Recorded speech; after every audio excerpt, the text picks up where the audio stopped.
we are joined by University of Kansas head coach Bill Self. I've got to ask you first about the name. What did you think when you saw the name Self-Made?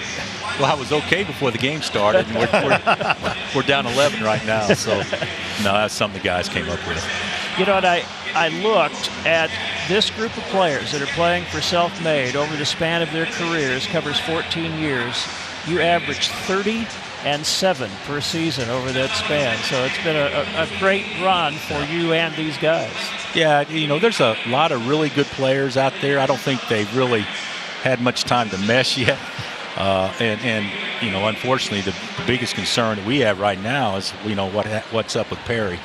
Obviously, I don't even know if Perry stepped foot on this court since his high school days. Right. And to see him go down like he did, you know, just hope for the best and everything. But certainly proud of all these kids. Of course, they're men now, but it's I watched them practice the last couple of days.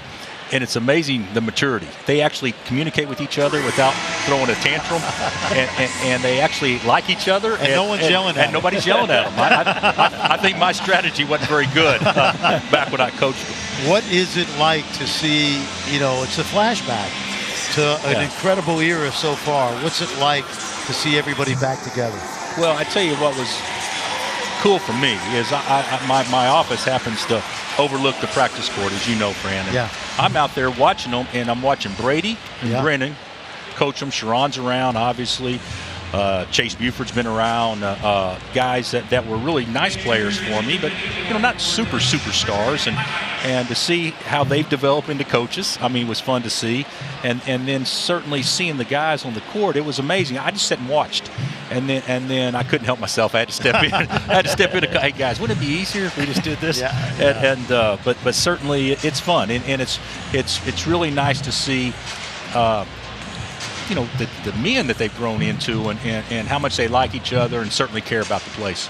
And it's got to be gratifying. Elijah Johnson, in his sort of mission statement on the TBT website, mentioned that Kansas basketball has not only produced great teams, but a brotherhood and a camaraderie. And a lot of these guys come back on a yearly basis anyway to just get together, maybe play pickup with the guys and so forth. Yes, they do. I tell you what we're thinking about doing in the future is, and I've run it by some of them, and they think it's a great idea, but you know, you hear about the ex-Wichita State players or the K-State players or the KU players that have gone on and played in the NBA.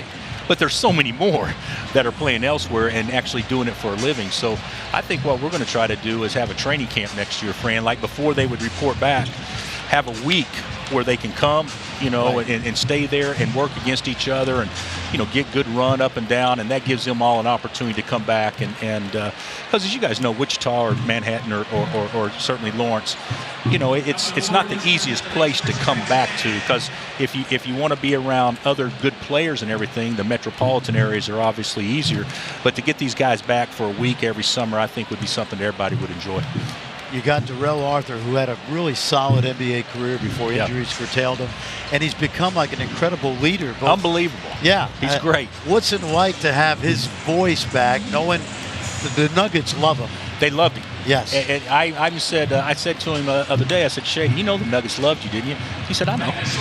You know, but you know, he wasn't in a bad situation in the last situation, but it wasn't probably the best for him individually, and he was beat up, so he called it quits. But I wouldn't be surprised if he tries to make a comeback.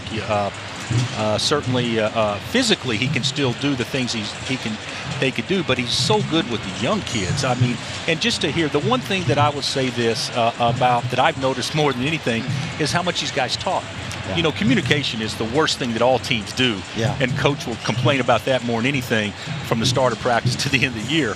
You know, getting to talk on defense and help each other. These guys actually understand after they've been gone how that makes the game easier for everybody else. And so I think it's good to see that. Coach, thank you.